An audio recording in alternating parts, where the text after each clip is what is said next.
안녕하세요. 삶의 질 의학, 그 중에서도 발기부전의 수술적 치료를 주로 하고 있는 비뇨기과 전문의 박성훈입니다. SMSNA 2021 학회 다녀왔는데요. 거기서 제가 볼 때 중요했던 주제들에 대해서 말씀드리도록 하겠습니다. 첫 번째는 기계적 개선.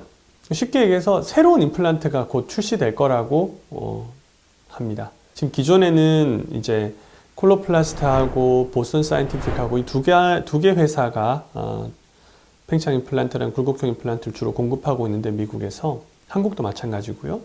곧 있어서 리지콘이라는 세 번째 회사가 지금 출시될 거라고 해요. 그 회사도 팽창형이랑 굴곡형 비슷하게 제품이 나온다고 합니다. 그래서 리지콘은 지금 FDA에서 허가가 진행 중이고요. 아직 허가가 나진 않았어요. 굴곡형은 허가가 났는데 팽창형은 허가가 안 났거든요. 그래서 팽창형 허가가 진행 중인 과정입니다. 더 좋은 임플란트는 없어요. 기존에 콜로플라스랑 보스턴 둘 다 더 좋은 임플란트는 없어요. 각자 장단이 있어요. 교과서적으로 얘기할 때는 97%의 환자들은 양쪽 회사 어느 쪽의 기계를 써도 상관없어요. 근데 3%의 환자들은 각각 이제 콜로플라스면 콜로플라스트, 보스턴이면 보스턴, 그쪽 기계만 써야 되는 경우들이 있는 거예요. 지금 이제 그렇게 얘기를 하고 있는데, 실제 수술해 보면은 한국에서는 제가 볼 때는 그달 좀 다르지만 1년 통틀어 본다면 한 절반 환자들이 이제 콜로플라스트, 보스턴 사이언티픽 이렇게 나눠서 기계를 쓰고 있다고 보시면 돼요. 지금 나오는 리지콘, 새로 나오는 리지콘이라는 회사는 이 중간에 있어요. 그 사람들이 이제 회사에서 얘기하는 그 기구에 대한 스펙만 보면은, 제가 아직까지 수술을 안 해봐서 모르겠지만은, 실제 만져본 건 아니라 모르겠지만 양쪽 회사의 중간에 있는 기구예요. 그러니까 양쪽 기구의 장점만 모으려고 했어요. 그리고 단점은 보완하려고 했고요. 그러니까 발표하는 것만 들으면은 굉장히 이상적인 기계죠. 근데 항상 기계들은 그래요. 임플란트들은 완벽하다고 얘기를 해요. 자기네가 제일 좋다고 얘기해요. 보스턴 가면 보스턴이 제일 좋고 콜로플라스는 콜로플라스 제일 좋고 이렇게 얘기하는데, 실제는 그렇지 않아요.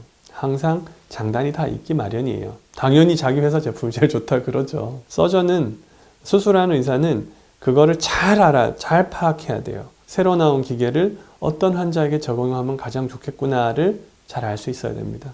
그러려면 당연히 이제 수술한 경험이 좀 필요하겠죠. 그리고 콜로플라스랑 보스턴 사이언티픽 모두 자기네 제품에 있어서 어떠한 기계적인 우리가 이제까지 제한점들, 가령 보스턴 같은 경우에는 펌프가 가끔 가다가 이제 펌프하기 좀 어려운 경우, 아니면은 콜로플라스 같은 경우에는 콜로플라스 같은 경우에도 이제 펌프가 누르기 어렵거나 혹은 물이 잘 안 빠지거나, 양쪽 기계 다 이런 문제가 지금 살짝씩 가끔 생기거든요. 이거는 수술로 교정해야 될 건 아니고 펌프 조작으로 해결해야 될 문제인데, 이런 문제가 생긴 이유가 원터치라는 기능 때문에 그래요.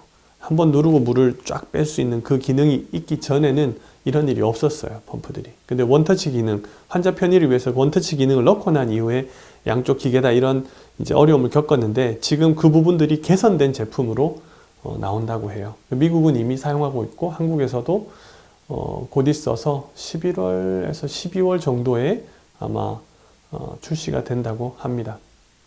그렇기 때문에 이제 그런 부분에 대한 개선을 자기네가 하고 있다, 그런 얘기가 있었고요. 다른 부분은 특별히 기구에 대한 개선은 얘기는 없었어요. 한 2, 3년 전에는 새로운 굴곡형에 대한 이제 아이디어가 있었어요. 어떤 거냐면 형상기업 합금이에요. 그러니까 메탈로 된 건데, 이렇게 열을 받으면은 발기가 됐다가 열을 안 받으면 이렇게 내려가고, 그리고 보스턴 사이언티픽 같은 경우에는 일렉트로닉 IPP. 그러니까 지금 우리가 펌프를 하잖아요. 근데 그게 아니고 이게 배터리가 내장되어 있는 모터가 있어서 물을 저절로 이렇게 쭉 넣어줬다가 물이 빠졌다가 이렇게 하는 그런 제품에 대해서 연구가 진행됐고 거의 다 완성되었다라고 얘기를 해요. 아까 형상기억 합금은 한참 연구를 하고 있었는데, 그 연구에 대한 발표가 계속 나오다가 작년부터는 발표를 안 하네요. 이게 그런 경우들 많이 있거든요. 처음엔 엄청난 기대를 모으다가 실제로 상용화 해보려고 하니까 기구가 너무 비싸든 아니면은 잘 안 되든 그래가지고 사라지는 경우들이 많은데, 형상기업 합금은 저는 괜찮을 수도 있겠다 싶었거든요. 그러니까 온도에 의해서 변하거나 다른 자극에 의해서 그렇게 될 수 있으면은 사실 펌프도 필요 없고 물주머니도 필요 없으니까 괜찮을 수 있지 않을까 했는데 얘기가 없어서 좀 아쉬워요. 일렉트로닉 IPP 같은 경우는 거의 전기로 되는, 이제 어떻게 그거를 자극을 줘서 발기를 시켜 펌프를 업했다가 물을 뺐다가 하는 거는 아직 결정되진 않은 것 같아요. 휴대폰으로 한다는 얘기도 있고 뭐 다른 블루투스로 뭐 어떻게 한다는 얘기도 다양하게 있는데 잘 모르겠어요.